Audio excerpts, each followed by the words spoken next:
Di sini Hinata belum tahu jika jiwa Rudra yang ada dalam diri Masayuki telah menghilang. Hinata berkata, "Senang bertemu denganmu. Namaku Hinata Sakaguchi." Saat Hinata ingin melanjutkan ucapannya, suara bisikan dari orang-orang mulai terdengar. Mereka semua sangat bahagia atas kemenangan Masayuki. Ya, walaupun saat bertarung bukan Masayuki, tapi Rudra. Namun bagi semua orang, Rudra atau Masayuki sama saja. Semua orang berlari menuju Masayuki dan mengitari Masayuki. Sedangkan Mainet dan pemimpin lainnya menahan para warga yang berusaha mendekati Masayuki. Ucapan dari para warga begini cuy. "Wow, kau keren sekali Masayuki-san." Ada juga yang begini cuy.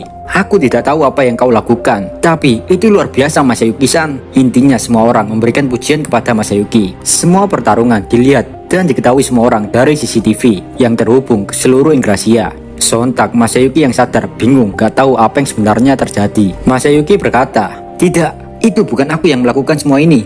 Suara dalam hati Masayuki mengatakan, "Bagaimana ini bisa terjadi?" Bagi Masayuki, pujian ini tidak pantas untuk dirinya karena Rudralah yang lebih layak menerima semua ini. Velgreen pun membawakan jubah Masayuki yang berwarna hitam legam bersulap emas. Velgreen berkata, "Otsuri sama Dishita Masayuki-kun." Kau sangat sugoi. Masayuki pun memakai jubah itu di depan semua orang. Meskipun dalam benaknya masih bingung dengan semua ini. Masayuki. Hoki banget lu anjing. Yari.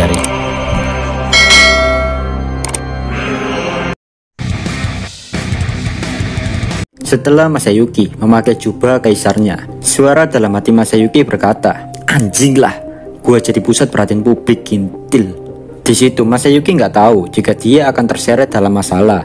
Dan di saat itu juga, kesatria ibu kota negara Ingrasia telah tiba di tempat Masayuki berada. Mainet yang melihat hal itu memegang kepalanya sambil berkata, "Ini sangat merepotkan." Mainet langsung bertindak mencegah para kesatria ibu kota untuk mendekati Masayuki. Mainet berkata kepada mereka, "Kalian tidak boleh bertemu Kaisar Masayuki. Jika ada yang ingin kalian sampaikan kepada Kaisar Masayuki, maka katakanlah sekarang apa yang kalian inginkan." Awalnya para kesatria ibu kota menolak dan memaksa untuk bertemu Masayuki, tapi Mainet tetap tidak memperbolehkan mereka bertemu langsung dengan Masayuki. Diam-diam Masayuki menguping pembicaraan antara para kesatria ibu kota dengan Mainet. Dalam pembicaraan itu, Masayuki sedikit mendengar jika kedatangan mereka ingin memberitahu tentang kematian Raja Aegil, dan mereka mencurigai Masayuki atas terbunuhnya Raja Aegil. Sontak Masayuki semakin gelisah. Masayuki nggak tahu apa-apa tentang kematian Raja Aegil, tapi dia malah dituduh bersekongkol dengan Hinata untuk membunuh Raja Aegil. Meskipun Masayuki sudah mulai terbiasa tampil di depan umum, Masayuki tetaplah Masayuki. Dia masihlah pria pengecut yang gugup seperti biasanya. Apalagi ini, Masayuki dituduh atas pembunuhan Raja Aegil. Hal ini tentu saja akan semakin sulit bagi Masayuki untuk menjelaskan di depan publik. Di situ Hinata pun menghampiri Masayuki. Hinata berkata, "Gumen Masayuki, aku secara tidak langsung menyeretmu dalam masalah ini. Kematian Raja Aegil adalah perbuatan Rainer, dan kini kau dituduh bersekongkol denganku atas pembunuhan ini." Sontak Masayuki kaget. Nani?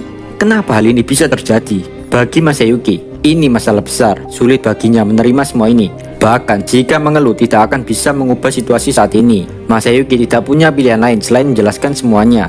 Di situ semua orang sudah berkumpul dan terus menyorakan nama Masayuki. Masayuki maju selangkah demi selangkah. Kemudian Masayuki memiringkan kepalanya sambil melihat ke bawah.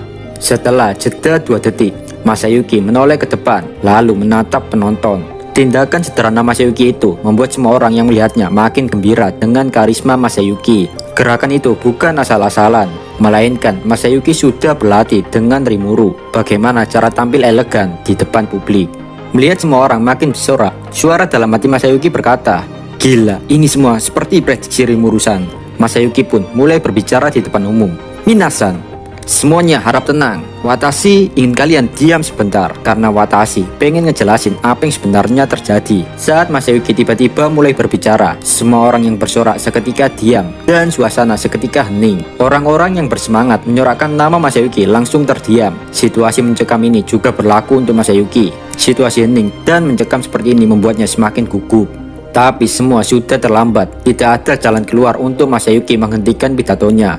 Walaupun Masayuki gugup, semua orang tidak ada yang menyadari hal itu. Bahkan mereka merasa Masayuki sangat keren. Lalu di situ Masayuki melanjutkan pidatonya. Setiap orang yang benar dan yang salah. Bagi saya pribadi, apalagi tentang insiden terbunuhnya Raja Aegil, Jika kalian sedikit bijaksana, maka kalian akan tahu siapa pelaku dari tragedi ini. Tanpa saya menjelaskan, kalian semua pasti akan tahu jawaban yang benar. Saya meminta kalian semua percaya pada jawaban itu, dan saya juga ingin mempercayai kalian semua. Dan itulah pidato singkat Masayuki. Di sini Masayuki tidak menjelaskan secara langsung untuk mencari pembelaan atas dirinya, atau juga menghakimi Hinata yang dituduh sebagai tersangka utama pembunuhan Raja Aegil. Walaupun begitu, berkat efek skill King of Heroes, semua orang yakin jika Masayuki dan Hinata bukanlah tersangka dalam pembunuhan Raja Aegil. Ucapan Masayuki sangat singkat, padat, dan tanpa menuduh siapa pelaku sebenarnya. Jadinya, jika pelaku sebenarnya terungkap, maka bukan ulah dari Masayuki,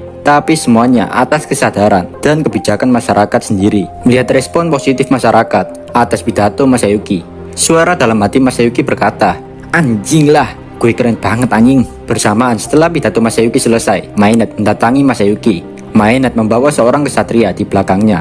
Pria itu bertubuh besar dan kekar. Semua tubuh pria itu dilengkapi pelindung berupa logam. Lihat pria yang bertubuh kekar itu, Masayuki langsung ketakutan. Di satu sisi, kesatria itu langsung memberi hormat saat berhadapan dengan Masayuki. Pria itu berkata, "Ini sebuah kehormatan bisa bertemu dengan Yang Mulia Masayuki." Masayuki yang mendengar itu hanya menjawab dengan menganggukkan kepalanya. Lalu Masayuki mulai bertanya, tentang Raja Aegil.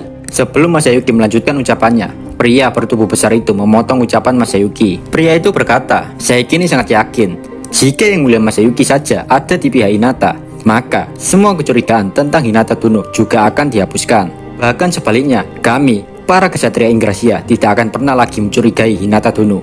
Setelah mengatakan itu, pria besar sekaligus kesatria negara Ingrasia tertawa dengan sangat kerasnya. Hinata pun bertanya, "Jadi, sudahkah kalian menginterogasi pelakunya?" Sambil mengatakan itu, Hinata melirik Elric yang berada di situ.